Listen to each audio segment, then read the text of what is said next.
Heute freue ich mich ganz besonders auf meinen Gast. Es ist ein Moderator, Beauty- und Lifestyle-Experte, gleichzeitig aber auch Coiffeur und Inhaber von einem Geschäft. Herzlich willkommen, Alf Heller, im Gespräch. Hoi Melanie, freut mich, danke. Sehr schön bist du da. Ich habe es gerade vorher erwähnt, du bist Moderator, Beauty- und Lifestyle-Experte. Du bist auch mal Kolumnist gewesen vom Adam und Display Magazin. Viele kennen dich also aus den Medien und aus der Öffentlichkeit. Aber erzähl mir doch mal, was ist eigentlich dein Werdegang, bevor du in die Medien getreten bist? Ja, der Werdegang ist ziemlich einfach. Zuerst geht man mal 2 Jahre in den Kindergarten, dann geht man 9 Jahre in die Schule, wie in meinem Fall 10. Ich habe nämlich die 5. Klasse zweimal gemacht. Also ich bin nicht wirklich die hellste Kerze gewesen und ich hatte einen schönen Fensterplatz gehabt. Die Schule hat mich nicht wirklich wahnsinnig interessiert. Gut, es liegt manchmal ja auch an den Lehrern, oder? Es sind nicht immer nur Kinder allein. Und nachher habe ich mich entschieden, eine 3-jährige Coiffeurlehre zu machen. Und so ist es so gekommen, dass ich dann Coiffeur geworden bin.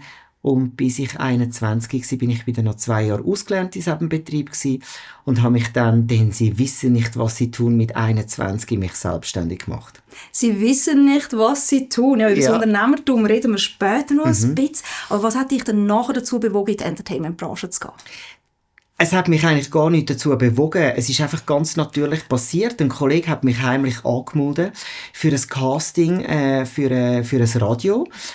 Zu der Pride oder zum Christopher Street Day hat es einen Monat lang ein Themenradio gegeben mit einem eigenen Kanal. Und er hat irgendwie gefunden, es wäre etwas für mich. Und irgendwie eine halbe Stunde vorher hat er mir dann gesagt, ich habe dich im Fall übrigens an das Casting angemeldet. Habe dann an dem Casting teilgenommen, habe dann sozusagen auch den Zuschlag bekommen und hatte dann dort 2 Jahre lang ein Format gehabt, wo ich verschiedene prominente Gäste eingeladen hatte in meine Sendung rein. Das sind dann so meine ersten Berührungen mit der Prominenz von der Schweiz, was mega speziell war. Natürlich dann auch auf der einen Seite bin ich auf einmal so eine Art wie ein Journalist geworden oder ein Interviewer. Ich glaube, das ist mir aber dann auch ein bisschen gelegen gekommen, auch mit dem als Coiffeur. Du bist ja dann auch die ganze Zeit mit Menschen am Reden, führst Gespräche, musst herausfinden, was wollen sie, was sind ihre Bedürfnisse. Und so habe ich das Glück gehabt, dass sehr viele Prominente bei mir zu Gast waren, die am Schluss gesagt haben, so viel wollte ich gar nicht erzählen. Dann hast du irgendwie eine Ader für die Leute in diesem Fall, aus dem Beruf vielleicht, oder vielleicht ist es dir auch einfach gegeben. Ich glaube schon gegeben. Aber sag mal, wie kommt denn das jetzt? Also jetzt ich habe jetzt gerade gehört, die schillernde Welt vom Entertainment, auch die Stars und Sternchen, die du immer siehst und begegnest. Und jetzt hockst du da mit mir und wir reden über Finanzplanung, Vorsorge und Sicherheit. Also das musst du mir jetzt ein bisschen erklären. Warum machst du dich für das Thema stark? Weil mir das Thema extrem wichtig ist und man das auch nicht wahnsinnig in der Schule lernt. Je nachdem natürlich auch, was du für einen Berufswerdegang hast. Aber in meinem ganzen Umfeld ist das, oder auch in meiner Branche, ist das wie kein Thema. Und deshalb ist es mir umso wichtiger gewesen, heute mit dir da zu sein und über das zu reden. Wann hast du dich zum ersten Mal mit dieser Thematik auseinandergesetzt? Du hast es vorher angetönt, denn er wusste nicht, was er tat, dass du dich früher selbstständig gemacht hast. Ja, so wenn du dich mit 21 selbstständig machst, hast du einige Lehrplätze, weil dir vieles nicht erklärt wird, vieles nicht gesagt wird. Und du hast einige Lehrplätze, wo du musst in Erfahrung nehmen. Du vertraust auch automatisch an einen Treuhänder oder an einen Buchhalter oder an irgendwelchen Menschen, die Versicherungen verkaufen. Und das ist leider nicht immer ideal gekommen. Also vor allem, wenn man selber nicht so den Zugang dazu hat oder das Verständnis, hast du das Gefühl, du hast dort ein bisschen blind vertraut? Absolut. Absolut. Absolut. Und du bist immer noch Unternehmer, ganz klar. Also du hast auch dein Coiffeurgeschäft noch in Winterthur. Wie viele Angestellte hast du dort? 4. Mit mir sind es 5. Und jetzt haben die so einen guten Chef, klärst du deine Mitarbeiter über die Thematik selber auf? Ja, das ist mir extrem wichtig.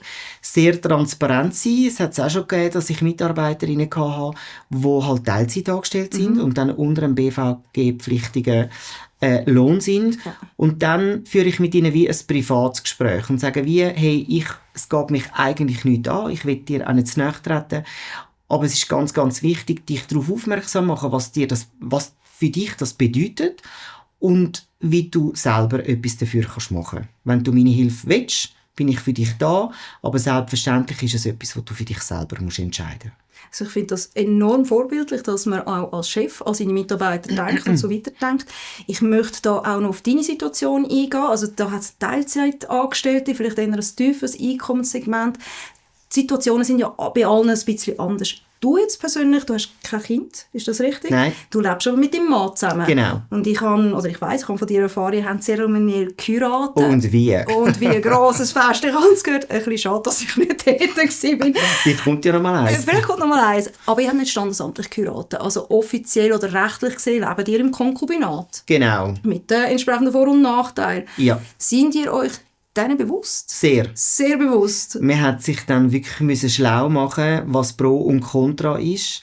Und haben uns dann für diesen Weg entschieden. Auch mit Sachen, die allenfalls negativ sein können. Und warum ist euch das so wichtig? Wenn du zusammenziehst, besonders, ich sage jetzt mal in Zürich oder in der Schweiz, ist es mal der erste Schritt, dass halt einfach die Mieten schon mal etwas ganz anderes sind. Das heisst, bevor wir überhaupt den Schritt gemacht haben, habe ich ihm gesagt, schau, wenn wir den Mietvertrag unterschreiben und irgendetwas mit dir oder mit mir passiert, dann musst du mich absichern. Das heisst nicht, dass ich den Anspruch habe, dass ich weiter so lebe, aber ich will nicht mit etwas Tragischem, wo mir widerfährt, wenn etwas mit dir passiert, dass ich gerade ins nächste Problem hineinkomme. Und das ist das Wohnen. Sondern, dass ich einfach abgesichert bin, wenigstens für den Moment, bis ich das halt dann verarbeitet habe, die neue Situation, die sich kann ergeben im Leben und ich mich dann neu kann orientieren. Und diese Sachen, durch das vielleicht auch in meinem Job, wenn du mit so vielen Menschen Kontakt hast, hast du auch sehr viel Schicksal, sehr viele außergewöhnliche Lebensmomente, die können entstehen und ich will mich auch vor diesen Sachen schützen und ich will das auch, let's face it, mir sind die Themen extrem wichtig. Was habt ihr dann konkret gemacht? Habt ihr einen Konkubinatsvertrag oder wie habt ihr das genau gestaltet? Die erste Absicherung war einmal in dem Sinn, dass wenn ihm etwas Gesundheitliches passieren würde und er damals das bessere Einkommen hat als ich. Ja. Wir sagen ihm nicht, dass ich jetzt mehr habe, aber ist egal. Dann kann man das relativ einfach lösen, dass wenn es nur etwas Unfalltechnisches oder so wäre und er ist im Angestelltenverhältnis, dann ist der Dauerauftrag bei ihm. Das heisst, er ist in dem Sinn von einem Angestelltenverhältnis finanziell abgesichert.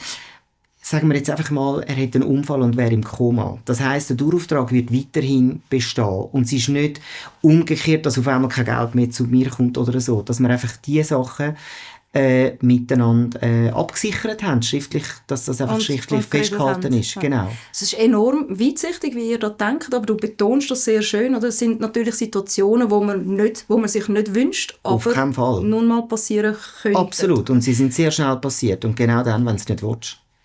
Es ist immer genau dann, wenn man es nicht will. Thema, wenn man es nicht will, Steuererklärung ist wahrscheinlich auch so ein Thema, das man nicht unbedingt will. Du bist so ein Tausendsasser, also du bist Unternehmer, hast dein eigenes Geschäft, gleichzeitig bist du im Entertainment nach wie vor unterwegs und wirst auch dort deine 1-2 Aufträge haben, wo du Geld verdienst. Sag mal, deine Steuererklärung, die ist wahrscheinlich nicht so einfach zum Ausfüllen.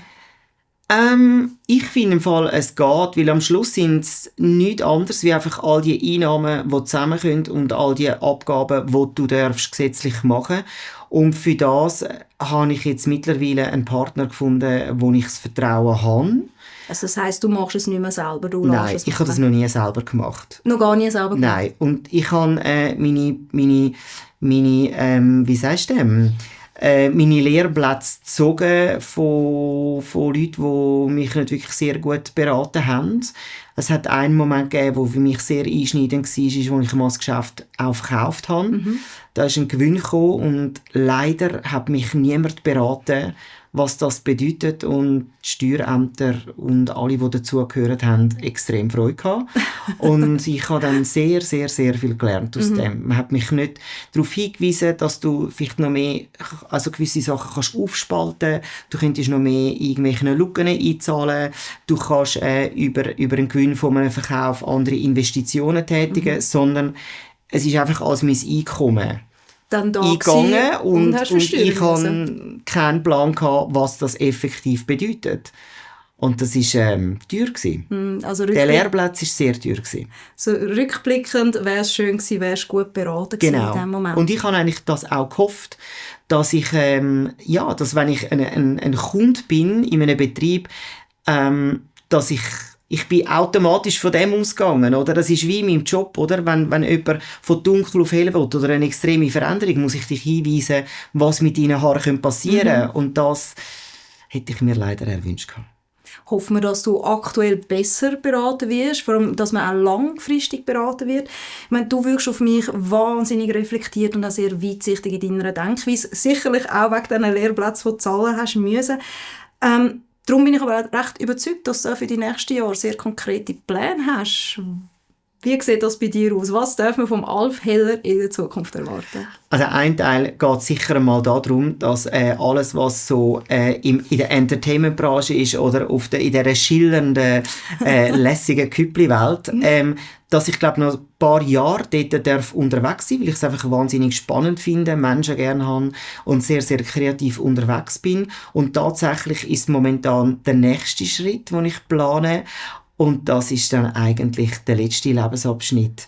Was mache ich, wenn ich pensioniert bin? Du denkst jetzt schon darüber nach? Ja. Es geht ja doch noch, es ist nicht gerade heute Morgen, es geht ja Genau. doch noch mal Zeit. Hast du da schon eine Ahnung, was dann passiert? Ja, weil es ist für mich nichts Aufregendes, wenn ich Kunden habe, die sagen, es geht noch ein Jahr, es geht noch 2 Jahre, oder du bist es schon, was machst du jetzt denn? Du kommst AHV über, du bist pensioniert. Und für mich ist das Schlimmste, was passieren kann, oder einfach das Traurigste, wenn ich sehe, wenn jemand sagt, ich weiss es nicht.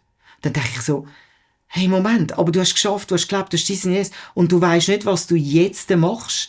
Und ich will wie auch eine Fantasie haben, was kommt auch dann. Logisch, du lebst jetzt. Es gibt Sachen, die ich mir jetzt muss überlegen muss, auch geschäftsmässig, was bandle ich alles noch an. Aber es ist auch für mich der Stress, den ich habe und der Alltag, den ich habe, der extrem durchgetaktet ist. Logisch, ich mache mir den Stress ja selber. Es ist ja meine eigene Entscheidung. Ich habe ja keinen Chef. Aber ich habe den Weg für mich gewählt, weil mich das auch glücklich macht. Will ich aber auch ein Ziel vor Augen haben, für was mache ich das nachher. Und eins, was zum Beispiel mega lustig ist, mich fasziniert Kochen. Und ich koche heute nicht. Und ich habe einfach das musst du jetzt erklären. Dich fasziniert Kochen, aber selber kochst du heute nicht wirklich. Nicht sehr wirklich. spannend. Du hast einen guten Mann, der gut kocht in diesem Moment. Genau, und gute Freunde, die gut kochen. Und es gibt sensationelle Restaurants. Und ich will ein Kochbuch schreiben. Ob ich das jemals mache, ist doch völlig egal. Ja.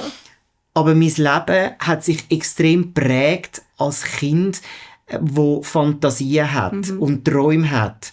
Und ich verwirkliche einfach die Träume. Mein Leben ist im Prinzip wie ein Traum. Das ist ein wunderschöner Abschlusssatz. Vielen Dank, Alf, dass dein Gerne. Leben ein Traum ist. Dann wünsche ich dir, dass du den Traum auch weiter träumen kannst. Schön, bist du da gewesen. Danke viel mal dir, Melanie.